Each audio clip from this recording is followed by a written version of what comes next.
All right, so we've got some post arrive, which is pretty unusual. Let's get them open up and see what's in there. This one says, I don't know, why do they burn all these things? How do they find me with that? Yeah, anyway, let's open this first one up. And we have, we have another hot end for the Creality version 2, end of 3 version 2. And I haven't, it's not like I've been burning through them actually, but I did replace one of them and thought it was appropriate to have another one ready just in case for the next time, because I am doing a bit of 3D printing at the moment, so having a spare is not such a bad thing. So yeah, these are pretty cheap coming into the country and always handy to have just in case. Next one is a box which was inside. There's 2 parcels inside a parcel. A fair bit of drop shipping going on at the moment to save costs, I guess.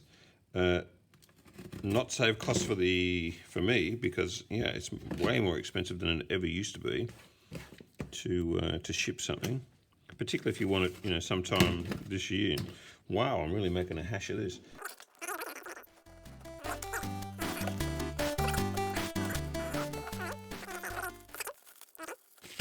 Looking good, and at the end of all of that, we have, I think, ESP8266s and adapter boards. Let's get them out of there. Yes, we do. Okay, so what flavour of ESP826 is this one? It looks like, oh, it's actually ESP32. So this is a C3, which we've seen just recently doing traffic light duty, so I will link that up there, that old video. And these are ESP32 adapter boards. I think we should get these soldered up. That fan's going to be pretty annoying sitting right next to the iPad, so I'll just use some magic to reduce the sound of it. All right, let's have a look. So we're going to pull one of these guys out. These are the interesting ones that I spoke about that had the BLE as opposed to the normal Bluetooth. The development board that I had a RGB on it, but it wasn't addressable. Yeah, really interesting. So we'll just see how it goes, sort of more or less in bare form. So it looks like it sits on there. Does it line up? Not really. Okay. So problem number 1 might be that this board, the back seems fine. Or does it? No, the back doesn't line up at all. I don't think these boards are for this particular chip, ESP-C312F. I think this is an ESP32, an ESP8266, not a 32. I'm going to get a 32 adapter board and see if it suits it a little bit better, because that adapter board is not the right one. All right, so this is the sort of thing that I was imagining, because I've used these before, but this sort of thing goes back to a simpler time when there was sort of only ESP8266s and they pretty much fitted on a standard adapter board. So I've got quite a few of those, and yeah, they work pretty well. That's what I was pretty much hoping for the ESP32s. I have my doubts that that this guy is an ESP32. Yeah, so I'm going to have to do a little bit more research onto what I've actually got. And what's quite disappointing is that I've got 2 types of adapter boards. I've got this one here, which is suited for the ESP32, presumably, but does not fit with the castellation or the castellated connectors on that at all. You can see it doesn't even match up. You could sort of bodge it, but then I really don't know what you'd get at these holes out here that are broken out. So that's definitely doesn't fit on that. And then if I go back to the old style board that this one is on, so let's have a look at one of those, then I think what you'll see is that the castellated connectors are fine. Yeah, they all line up beautifully, excepting, of course, these ones at the back. And they don't have any pads to line up with. So what's that about? But I do want to solder up something. So I've also brought out these old ones. So these are ESP07Ss. And I like the 07S because, let me just grab one out, because it's got the option of putting an antenna on here. And I think that's pretty cool as opposed to one of the integrated antennas. So let's see if finally we might be able to get a board and an adapter to line up. Yeah, I like that. It's flaring a fair bit. There we go. It might be a bit easy to see. Can we see them line up? Yeah, so let's solder that up, put some pins on there, and you know what I want, of course, a blinking light.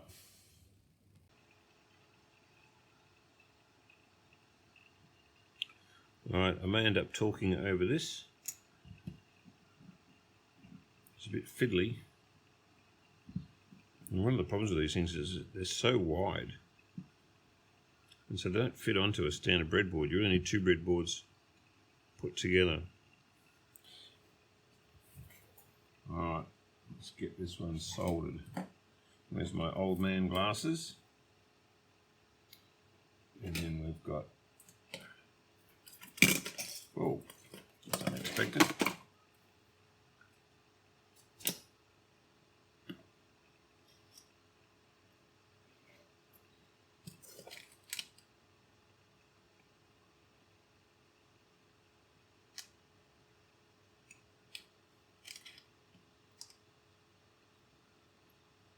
One thing which I will say is that in the last 2 or 3 years, I've got a little better at soldering these things. It's been embarrassing looking at that earlier one. Well, I've got better equipment because my first soldering iron cost me, I think, $20 from a hardware store, and it had a gigantic tip, and it was not temperature controlled at all. So it was full blast or nothing. I also thought buying solder that didn't have lead in it was a good thing. I'm not sure that it is. Maybe it is now. Maybe there's better non-lead solders, but at the time, yeah, it led to some pretty ordinary soldering experiences. So I think you'll find that this is a little neater. Alright, so let's just put one pad on here and see how this is going to work. Maybe a little bit more. Nice. Okay, so it's this guy that wants to go on there.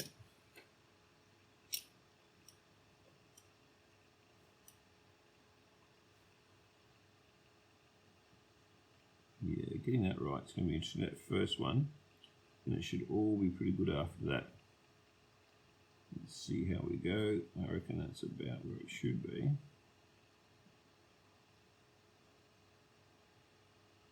Yeah, not too bad. Maybe a little bit over. That is about right. Yep, alright, let's add some more of these pads. Get them all soldered up.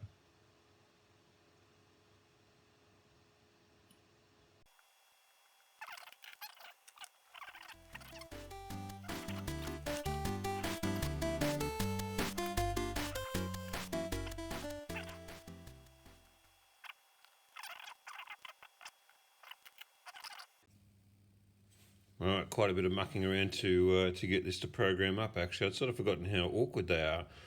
This has to be, pulled low. This one has to be pulled high. So a couple of things I've got in mind is to maybe look at building a programming rig specifically for this configuration, and Yeah, that might help.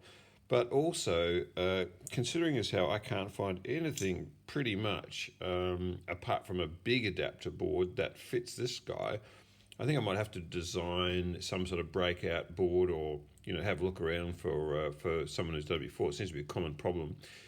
In the meantime, at least we've got something working, and it's always better when there's blinking lights, so that's a good thing. Let's move on. Next guy says resistance is futile. Doesn't matter how many of these I buy. I always end up with the one that's blunt. Can't find any of the sharp ones. Look at that. That is ridiculous. Anyway, it's sort of funny as well. What are these guys? Aha, yes. So, interesting these days to do with the STM32s, that it's very difficult to get hold of them. And if you can get hold of them, then they are ridiculously expensive, like around, I have seen up to $90 US, which is sort of insane. In the meantime, maybe some folks forgot, but this blue pill is sort of like an Arduino Nano lookalike. It's supposed to be, very similar, I guess, to what they do. But in fact, it is running this STM32 chip, and that means that if you don't want to import these things for, let's say $50 each, you can still get these for around $6 or $7 each. I'm not sure that everyone's twigged that they're the same thing, and you just need to desolder that chip and you're good to go. So one of the things which I'm pretty keen to do, and I've got a few of these, is actually to desolder one and put it into the Paduk programmer. I won't do that today, but that's why I've got a couple more of these guys, because you can't get the chips, and if you can, the lead times, are ridiculous and the prices are ridiculous. But like I said, for some bizarre reason, people have forgotten that the blue pills run on the same chip. Pretty cool. So that's what those two are about. We might see these again pretty soon in a video where I actually desolder and use them. Right, next packet says nothing. Okay, so let's see what this one is about. Oh, a packet and an inner packet. Very exciting. So that's interesting. Let's keep going. It's like a Russian doll. What's inside the inside packet? So there you go. What we've got is a pencil with LEDs. Why would I have bought that? Well, thank you, pile of stuff, for your inspiration. So I just thought it would be handy, because I'm always running out of pencils, or they're blunt or whatever, to have this sort of version. So let's put it together and see if we can draw something. Yep, I've still got it. Rembrandt self-portrait at 35, very, very similar. And I'll just finish this one off. And there's the A2013. So, yep, I think this will be handy. Good idea. Thanks, pile of stuff. Switches. Okay. Might be. I did order some switches. Aha. Okay. Yeah, very interesting. So, when I was doing the car ignition-y thingy. No, it wasn't ignition-y thingy. It was car lights, indicator lights. I just thought, how cool would it be to start it with one of these? So this is a switch which is electronic, but it's also mechanical, and comes with this. So yeah, I don't know, with these keys, I don't know how useful it is. Let's hook one up and see if we can actually get it to work. Okay, 3.3 volts coming in. The ESP07S makes an appearance again, and we've got our mechanical / electronic switch wired in, and we turn it. Yeah, look at that. So no blinking. Good result. I don't know why I thought these would be useful, but I think that's pretty cool. Next one is development board. Right. Development board. Let's see what that is.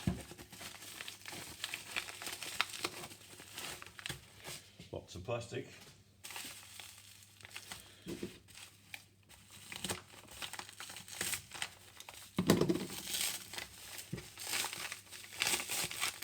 Revealing.